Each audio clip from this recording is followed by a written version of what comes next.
Hello, everybody. I'm Dwayne. And I'm Tom. And this is Our Recovery Life. We got a show for you guys. Yeah, we had JP stop by from Minnesota Hope Dealers. And you want to talk about the real deal. This guy, he's living the life. So humble. All I can say is you guys are in for a show. Just humble.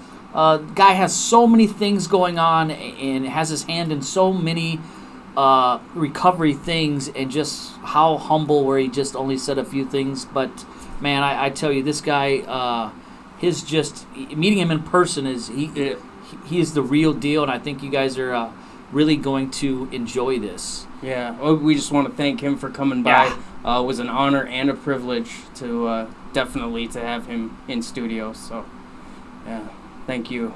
Yeah, thanks, JP. Without further ado, roll it.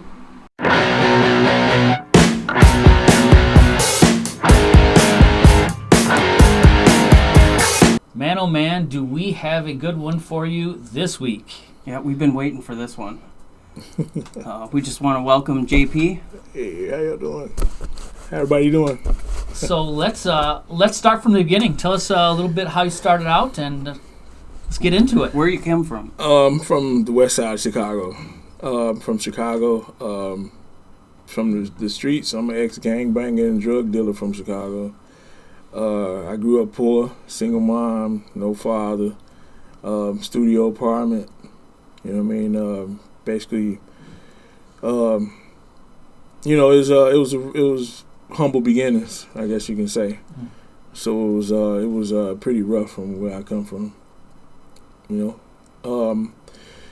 know, the streets was there. You know what I mean? The streets was alive, man, and that's why I took flight at, so to speak, and got into gang activity and hustling at a young age, probably like 13, and drinking and smoking, and that was pretty much our life.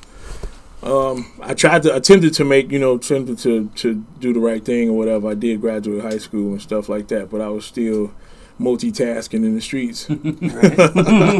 So I was just trying to, I was in the middle of what I actually wanted to do, but the streets ended up sucking me in. You know what I mean?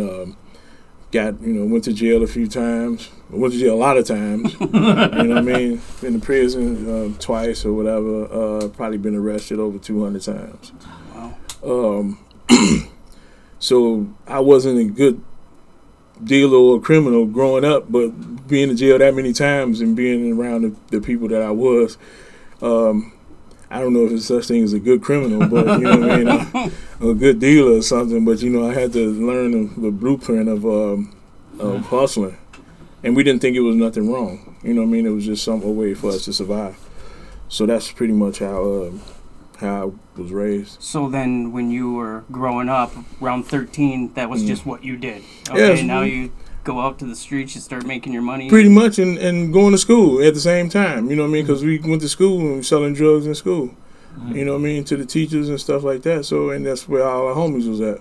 So, Gotcha. So we go to school, and then after that, we punch in on the street and be out there to 5 in the morning and go back home at 6, take a shower, get ready for school. And it was pretty much the way we lived. Yeah. So it was gang violence all around. You know what I mean? People dying, man. I can count on my fingers and toes and yours. I mean, people that I know that got killed out there on the street. Wow. Yep. So after high school, so you graduate. What's it like there? Does your addict start picking up, or what?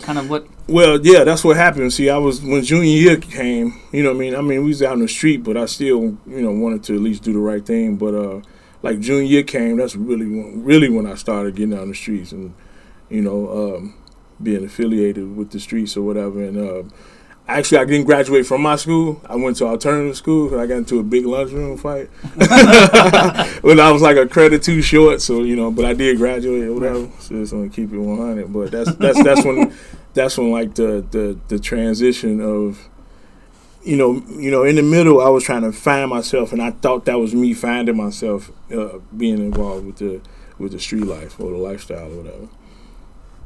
So then how did you when did you come to the realization that you need to make a change? Well, I've been in Chicago pretty much for like 30 years. You know what I mean? I just moved to Minnesota in 2012. So when I got it, I'm already 30 something in Chicago and being out in the streets or whatever. I've been, trying to do something right and try to get it right, but at that point in my life, I was knee deep in the streets. You know what I'm saying? So it was hard for me to not get sucked in by the streets. You know what I mean? So like your identity, pretty much. You know what I mean? And being just involved with that type of stuff, and it was something like a reputation you had to maintain and whatever. So I just felt it was time, for a change. I wanted to go somewhere where there's more opportunity, for me to spread my wings or something like that, or just try to be a better person or whatever. When you get older, you start thinking about that type of stuff, and you just get tired of seeing people die in the street, man. You know what I'm saying? It's just, and you just want better. You know what I mean? Eventually, you want better when you start seeing different things and being exposed to different cultures and stuff like that, and not just the street. And you realize that it's something better out there. Then that's when that's when I decided that I probably need to make a change. So then Minnesota, how did that come about? I put my hands on my eyes and just pointed, and it was Minnesota. And to be honest with you, I was thinking Texas. I was thinking because a lot of people from Chicago was moving to Texas, but I just don't know. I just it's just probably was divine intervention. That told me Minnesota or something like that, because I really didn't know too much about Minnesota, but I knew some people that was up here, and that's how I ended up here from the person I went to school with. That's who I stayed with when I got up here in 2012. So take us from 2012, where did you get clean right away, or what? How did that transition? Well, I've been drinking and smoking since I was 17, so I was like, I was kind of knee deep in there, count a few popping pill activities in between there and whatever. So I really wasn't, I wasn't into, well, I guess you can call ecstasy hard drugs, but you know what I mean. But it was, to us, it wasn't really, you know what I mean. But 2018, 2012, I came here, and I was looking for. I wasn't really, into no activity, no hustling activity. I was looking for a job and trying to really do it right. Found a job.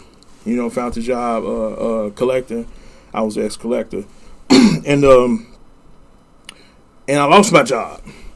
That's when it hit. You know what I mean? Because I'm working. And I lost my job, and I'm like, you know what? I'm finna go. But to be honest with you, in the middle of it, I was selling weed. You know what I'm saying? So it was all, you know what I'm saying? You know what I mean? So it was like I was, now that I think about it, towards the end, I was doing that. So it's like, I kind of, at that point in time, I brought the streets from there to here. You know what I mean? Yep. I brought it with me. Because that's what I was at the time. That's what I felt that I was. You know what I mean? It was like, and that's what always sucked me in Chicago, because I always felt that I needed to hustle when I probably didn't. Right. Actually, when I didn't. You know what I mean? So it was instilled in me that that's who I was. At that point in time.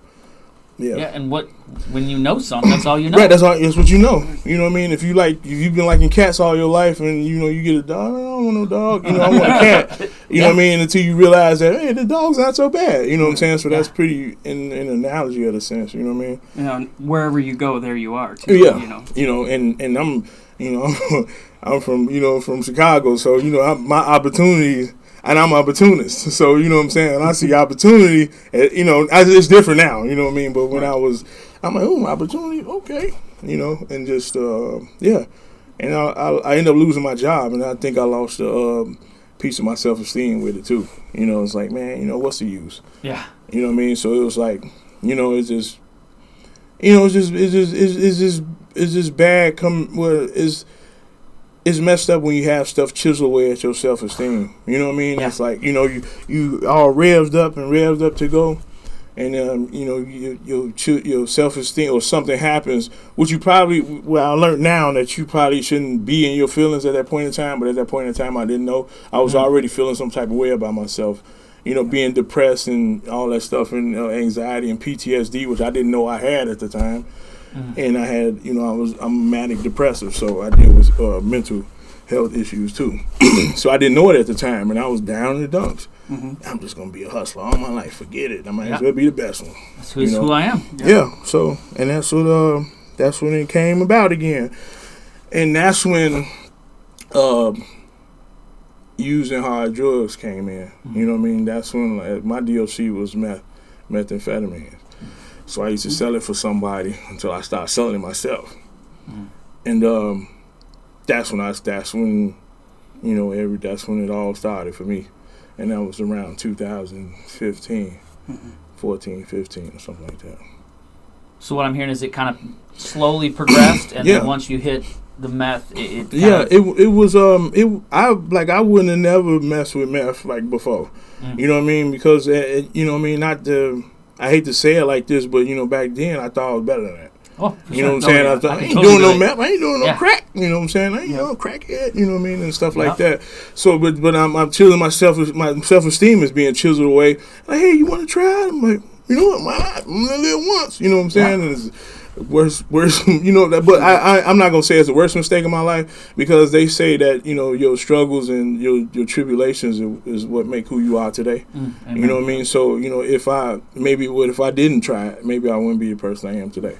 So you know what I mean? So I'm not gonna say that I wish it wouldn't have happened, but I wish it wouldn't happen. You know what I'm saying? Right. It made me who I am today. Right. It made me who I am today, but man, I had to go through. You know what I mean? I had to go through the ringer. It's a proverbial ringer, as they say. So tell us a little bit what led up to, everyone has that moment where it's like, all right, I got to get this together. I got to do something different. What was your ramp up like to trying to change and actually finally saying, you know, obviously, I don't know if you got it the first time you tried, but tell us what it was like moving up to, I have to stop. I have a problem. It went from when I had money, you know what I'm saying, a townhouse, 3 cars, apartment at the same time, to Success. selling drugs, to pretty much being homeless, sleeping on the train, sleeping on people's couches for 2 years, the shelters and stuff like that. Still trying to be Nino Brown, you know what I'm saying? Still trying to be that drug dealer or whatever, but I'm sleeping on the train, you know what I'm saying? But that time came when I was in the trap house one day, and it was pretty much God. You know what I mean? It was a divine intervention. It was God. And I was high out my mind like I always do, like I always was. And then just like a moment of clarity just happened. And I seen 5 people over here circling around the bubble, and I seen 2 people over there trying to find a vein, shooting up, banging, trying to find a vein, blood running down their arms and stuff like that. And they've been sitting there for 2 hours trying to do it, and I'm sitting there, and I don't even supposed to be thinking this because I'm high. So usually I be thinking like, okay, when they get done, I'm gonna sell them some more stuff. You know what I'm saying? Just waiting, you know. But I'm thinking this, like, man, you better than this, man. What is you doing? You know what I'm saying? And my whole life just started flashing up on my eye. You know what I'm saying? Like me sleeping on the train. You know what I'm saying? Police waking me up on the train. Me sleeping in shelters, and you know me just walking the streets, man. I walked the streets so much one time, man, in my boots that my toenail fell off. Wow. You know, being high and trying to sell drugs. You know what I'm saying? And my life pretty much just spiraled downhill. And that was that moment in that trap house. That moment of clarity, that divine intervention is where I figured that I need to change, I need to do something. So what did that change process happen like? Did you get it right out of the gate, or kind of what happened to get you to today? I went through, God put me through a series of lessons and tests. You know, He put me through a series a little bit longer than I care to explain, but that's pretty much what it was. But I myself decided that I wanted to be sober. Okay. So the first thing I did was hold myself accountable. To my probation officer, I was falling asleep on his desk. You know what I'm saying? I'm on probation, falling asleep at his desk, and he like, man, you on drugs or something? I'm like, no, I ain't on no drugs. He's like, man, I'm gonna lock you up. You know what I'm saying? You falling asleep on my desk. So first thing I did was I went to him and let him know that, man, you know what? I'm on drugs, sir, and I need, you know, some help, and I really want some help to get better.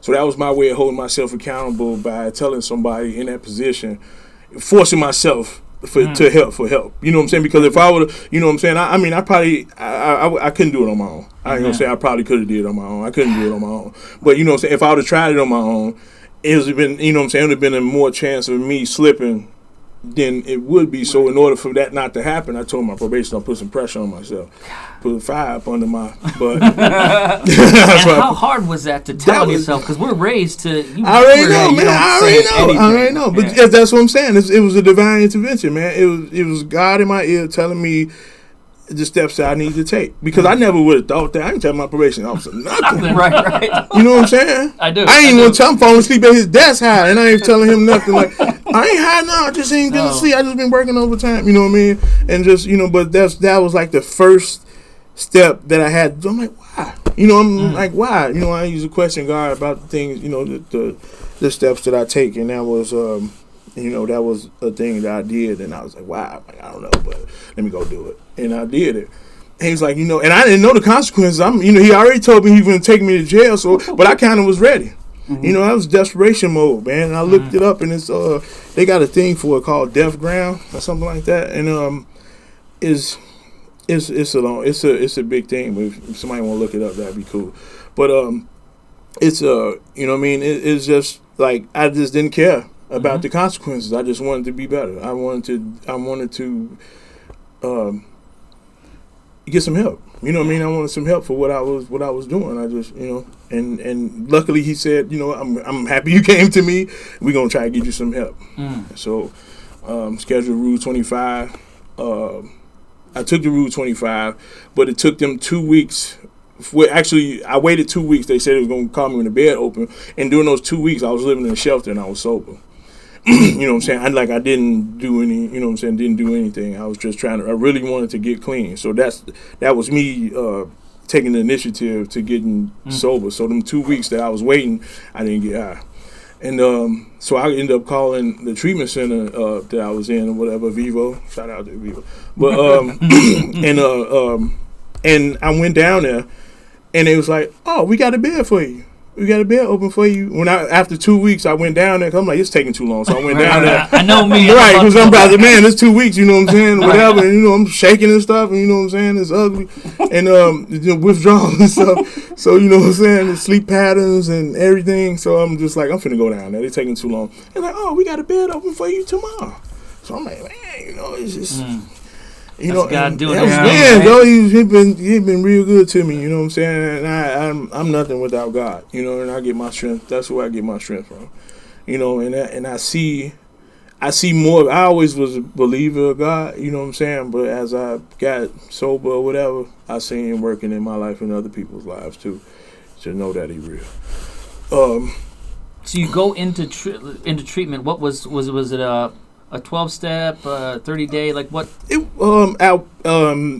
outpatient Okay. with lodging, which was my stepping stone. They gave me a key to a house. People was complaining about being, I don't want to go in there, man. There's roaches and stuff in there. I'm like, man, I was sleeping on the train. They gave me a key. You know what I'm saying? That's dope. They gave me a key to the house. Oh, this is my starting point right here. You know what I mean? So I didn't just and when I started treatment or whatever, I went there and started. It was I stayed there for 8 months. Okay. I stayed there a little longer because I asked them to keep me a little longer. You know what I mean? Because they tried to push me through. I wasn't going.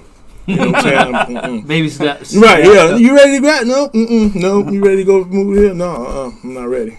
So I just did when I felt that I was ready. So it was a 6-month program, so I stayed there for 8. Okay. And I got some books, you know what I'm saying, on my own. Went to the library and got some books on my off time. You know what I mean? I wanted to use that as a stepping stone. Yes. You know what I mean? Kept my bed made up nice, you know what I'm saying? Made sure I took a shower, and people underestimate showers, man. You know what I'm saying? And I don't. You know what I'm saying? I'm like, man, I'm able to take a shower every day. You know what I mean? Like I said, I've been walking around with boots on till my toenail fell off. And you know what I'm saying? Just imagine how I smelled, you know what I mean? Right. Having clothes on for like a month straight. So when I had that opportunity, you know what I'm saying, I was a little bit more than grateful that that I had that chance again. This was my chance, I felt like. Mm-hmm. So, I took that as a blessing, that lodging and these people, treatment and stuff as a blessing, man, because I was sleeping on the trains and stuff, Yeah. So it was, and that was a process. I was reading my books on my own, I still wasn't cured, though. We was talking about that. We just got to talking about that. Yeah, I wasn't cured though, but I was making, I was taking reading behavior modification books and culture difference books, businesses books. The Filter Shift is one of them. just to how different people. How people are alike and different at the same time, you know what I mean, and have different cultures and stuff, and how we can, still respect somebody else's culture, but still integrate our own, you know what I mean, like cultures at the same time, type of thing. Yeah. So then you got out of treatment, and then what? Then where'd you go? Well, it went down in treatment, though. You want to talk about it in treatment? But no, but I started going to NA group. We'll Work for Recovery. Shout out to We'll Work. That's my home group. You know what I'm saying? I've heard a ton of good things about. Man, those are people that taught me how to live. You know what I'm saying? Like sober. You know what I mean? How to live sober. You know, how to love and still be yourself. You know what I'm saying? And still be able to be yourself, enjoy life, and enjoy other people's company, and it's like a big family. Yeah. So you know what I'm saying, and that's a blessing that I traveled across town, man, on the bus, the rain, sleet, or snow, pretty much for two years. You know what I mean, just on the bus from the south side to the north side because I liked it so. Even though it was other NA groups in the area, you know what I'm saying. So but I went there, man, because they showed me love with open arms, and I really appreciate that. And that's one thing that I probably never forget. You know what I mean? That you know what I mean? Because that's what I needed at that time. And that's, you know what I mean? And not only did I need it at that time, they taught me how... Just got some super chills. Yeah, man, for real. They taught me how to live and love people, you know what I'm saying, for who they are and stuff like that, and be sober, and we connected as a family, you know what I'm saying, and we fellowship together and do a lot of stuff together, and you know what I'm saying, and that's something that was a big component to my recovery, and then church. You know, then I started going to ICCM Life Center. Shout out to ICCM Life Center. I got a big family. You know what I mean? And I'm part of the ministry there. You know, and I love my church, and it's pretty much the same thing. You know, and God put these people and places in my life. Just people, places, and things I changed. Yeah. And these are people, places, and things that I changed, or God changed from the people, places, and things from when I was on the street.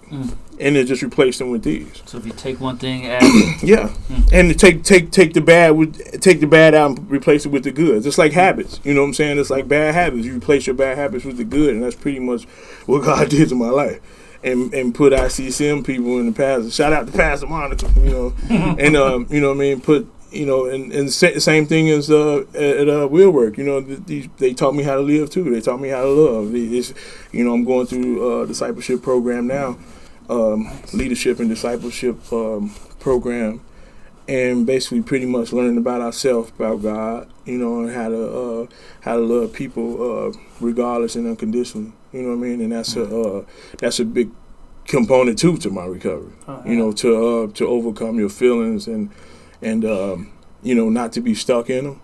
Because that's a big one. It's a big one, especially that's what make a lot of people relapse. It's a feeling. You know what I'm saying? Yeah, because of feelings, you know what I'm saying? But we all entitled to, to what we feel, but we don't have to stay there. You know what I'm saying? So especially if it's a bad feeling. You know what I mean? We don't have to, we allow ourselves to feel it and let it go, and then just keep moving and doing what we're doing. And that's what ICCM is teaching me pretty much how to do. And so are you pretty close to being done? Where are you at with? Oh, I graduated discipleship October 11th. So nice. It's a year-long commitment. So, I'm graduating discipleship October 11th. And that's where I'm at my beautiful fiance at church. And that's happening. Our marriage is October 17th. Come on, congratulations. Thank you, sir. So it seems like your bottom was pretty deep. Woo. And you've come a long way. It was deeper. It was deeper. Physically it was deep, but mentally it was deeper. Because what I'm saying, it was deeper mentally because I was already in the mental prison before I even made it that deep. You know what I'm saying? So it was the mental prison that I had to overcome. And not just the street life. So it was a lot of obstacles that I had to overcome, just like we was talking about the hustling part. I had to overcome that too. Being an opportunity hustler, you know what I mean? I had to overcome that, and I think that was pretty much my biggest DOC, versus drugs. You know what I mean? I mean, drugs was a big problem, but hustling was a big problem, because when I got sober, I still wanted to hustle. Yes. Right. So that's what we was talking about. I had to learn how to be broke. And I think a lot of people deal with that too. Like, they can give up this piece of the pie or this piece of the pie, but when you are from this big up, and all you know is to when the check goes out, you got to make money. Like this is ingrained in you how to live. It was I had to unlearn and relearn that, and That's it took me a minute, man. It took me a second to do that. You know what I mean? Because that's something that didn't happen overnight. Something that been instilled in you for over 35 years. You know what I mean? And for you to break it, you know what I'm saying? Which is like I say, I tried to get sober and then still had these bright ideas of hustling. You know, I'm sober now. I can go ahead and sell and make all the money and profit. I ain't gonna use it or nothing. You know what I'm saying? I'm not gonna be a customer. Right, I'm not gonna be my own customer. I'm not gonna be my own monkey banana or whatever. You know what I mean? So, and it's just, you know what I'm saying? It's just it was a hard transition, but what helped me was church. You know what I'm saying? That spiritual component I was missing. You know what I'm saying? Because I was still traumatized in the inside, you know, from a lifelong experience. So when I got, you know what I'm saying, you know, and I was going to wheel work or whatever, and I still had that mentality. I was always inside my head around a lot of people. You know what I'm saying? So, and I was still thinking that even though I was around these good people, I wanted to change. I still was thinking that. So, you know, I went to church, and the last time I relapsed, that's when I got baptized, and I left all that stuff in the water. You know, that was my commitment to God, to get myself better. You know what I'm saying? You know, to do what I can to follow His orders. You know what I'm saying? That's when I had a new employee. You know what I'm saying? So I tried to I left that there. You know what I mean? Once I realized what I had to think about and figure out what it was that was making me like that. So when I figured it out, I was able to pinpoint it. And you know, that's when I started getting more involved with the church and stuff like that, my spirituality. And that's when, and now I understand what people say, you can't do it alone. Right. You know what I'm saying? And you can't do it alone. And I think that's what the meaning behind that is. You know, it's probably the people, but I think it's getting more involved with your spirituality that's going to help a lot of people out as far as in recovery. Right. So now you built this huge foundation and kind of got yourself going in the right direction. Now the exciting part. What are you up to now? You got the Minnesota Hope Dealers. You work with the kids at your church. You got a lot of stuff going on. Yeah, I was. It was like steps that I took. You know, I used to be a youth counselor for Browser Home, kids that's involved with the court system and stuff like that. There's a lot of play. I worked for Keith Ellison, the Attorney General. You know, so but yeah, the Hope Dealers was my way of giving back. You know, it was what can I do? You know what I'm saying? To give back. You know, instead of using my creative thoughts to try to be a hustler, you know what I'm saying? I can use it to, you know, to try to switch the tables and try to use, since I got a new employer, I got to, you know, use my powers for good now. So I just try to get creative on what I can do to try to help other people like they help me. You know what I'm saying? Just passing, paying it forward. People help me out and they don't even know it.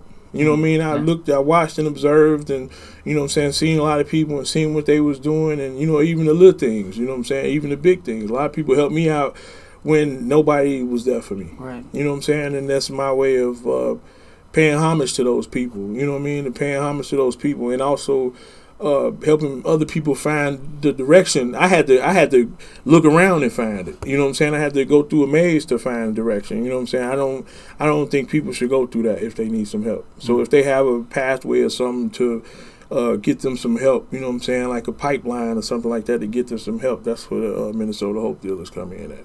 You know what I'm saying? To connect people that's experiencing addiction to professional people, you know what I mean, who, you know what I mean, I keep a network thing with directors of treatment centers, with, you know, recovery coaches, with addiction counselors, with assessment Route 25 people, and keep a professional connection with those people for my people on the street.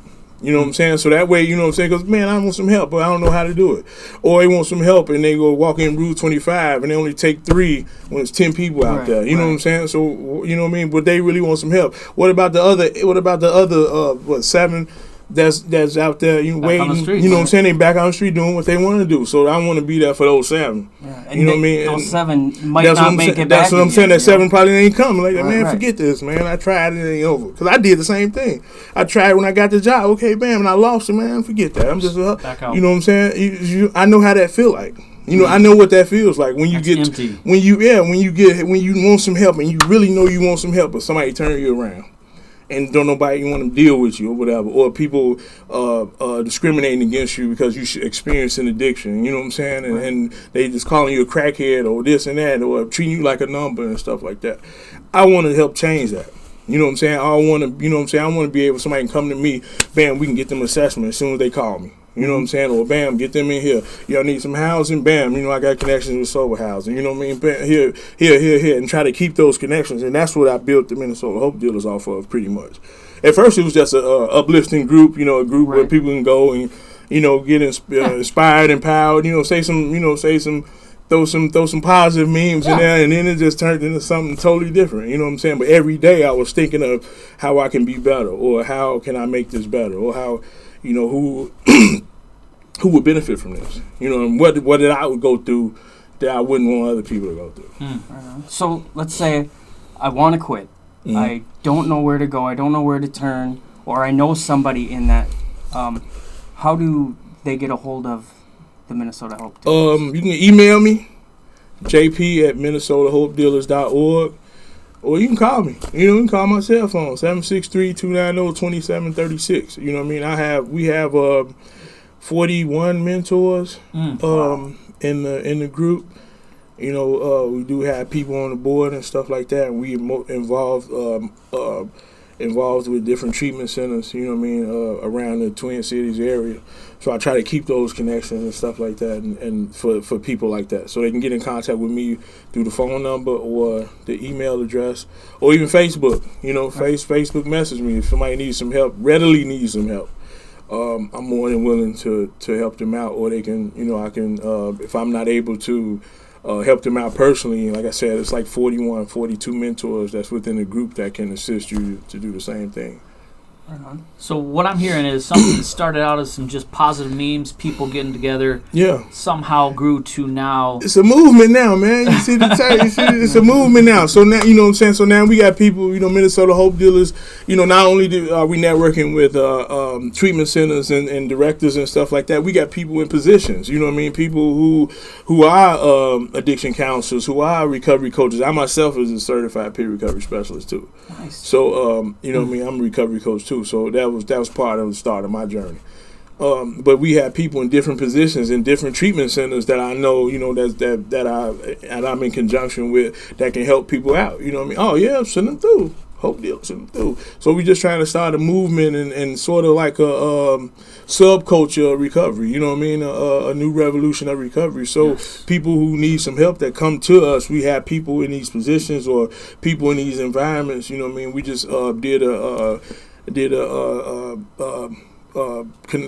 networking with Navon Wellness Center. Okay. I don't know if y'all seen that or whatever, but we they want to help us with what we trying to do, and I like their vision. They got like a one-stop shop of recovery. You know what I mean? From acupuncture to everything. You know what I'm saying? The sober housing. So I'm on board with what they trying to do, and they respect what I'm trying to do. They willing to assist us in what we trying to do and stuff, and in exchange for that, just giving people hope. Giving people hope. And they got sober houses. They have a reentry program for people coming out of prison. They do same day Rule 25 assessments. So you know what I mean. So those are type of treatment centers or places that we try to get in conjunction with, or collaborate with. So it's not just one treatment center that we trying to do. We trying to collaborate with all, because if somebody is in a certain place, or we have that ability to get in contact with those people and try to get those people some help. So that person that's watching right now, that like the moment of clarity you had back when in the trap house, that person that has that today. So what I'm hearing is you have a system that can get through to the Rule 25 and get back help quicker. Is that correct? Yes. And so they can do that by Minnesota on Facebook, Minnesota. Yeah, the Facebook page is the official Minnesota Hope Dealers. Right, official Minnesota Hope Dealers. That's as the shirt say. The official Minnesota Shout Hope out. Dealers. Shout out. Yeah, so that's Message the you Facebook and- group. My email address is jp@minnesotahopedealers.org. And So that's my personal JAYPEE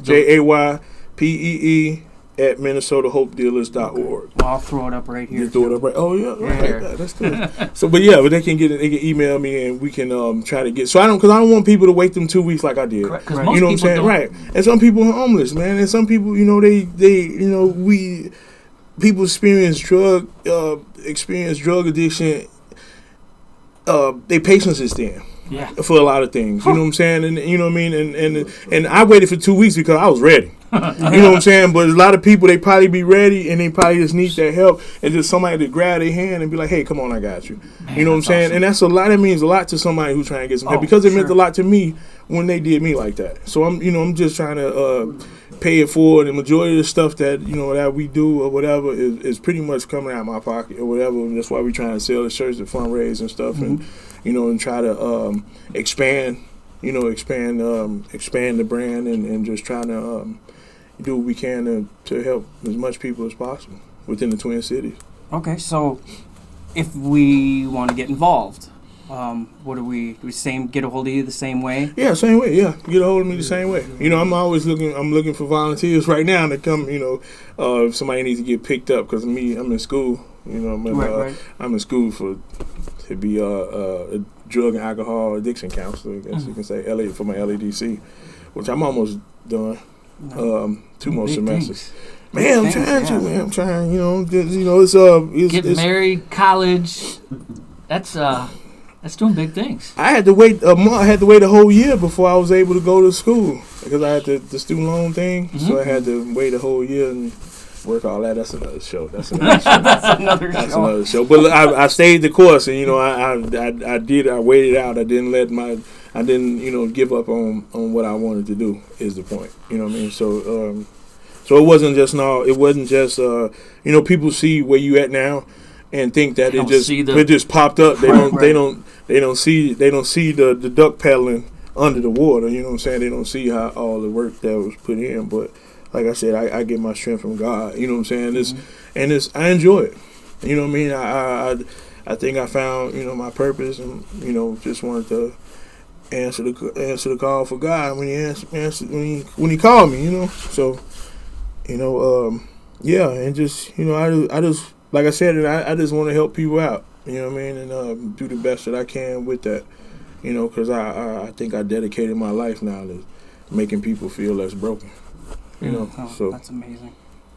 So, what would you to kind of wrap it up? What would you say to old broke you? Like, what would you, if you could go back and that person might be watching today? What would you say is the best advice as far as to get out of that low place? Believe in yourself. Have hope. Believe in yourself. That any situation is possible. Just believe that this situation will get better, because sometimes you can manifest your own life. You can breathe words into your own life, and it'll manifest. It'll happen. Especially with prayer. With prayer and positive belief, have do positive affirmations, have positive thoughts, even when things are going wrong, because those things can manifest into something beautiful. I mean, I'm an example of that. Oh yeah. Well, I won't say I'm a witness to that. I should say. Yes. Witness. Yeah. Well, I have to say how we watched you for a while now, and I just he kept telling me we got to get this guy on. We got to. Yeah. He's doing so many big things, and I can't say enough how proud I am to watch this. And now being a counselor coming up pretty soon, graduating, like I can't wait to have you on. again and say, where's he now? Yeah, You know? yeah, that's what's up. That'd be dope. And so, Yeah, when you're a big shot, don't forget the little guys. Oh in the man, basement. I'm a little guy in the basement. I am a little guy in the basement. What you mean? I was born a little guy in the basement. How can I forget? You know what I'm saying? That was one of my things. No matter, you know what I mean. No matter what, you know what I'm saying. I always try to remember people who was there for me. You know what I'm saying? That was huge. When nobody was there, my sponsor actually. Shout out to Rob. You know what I'm saying?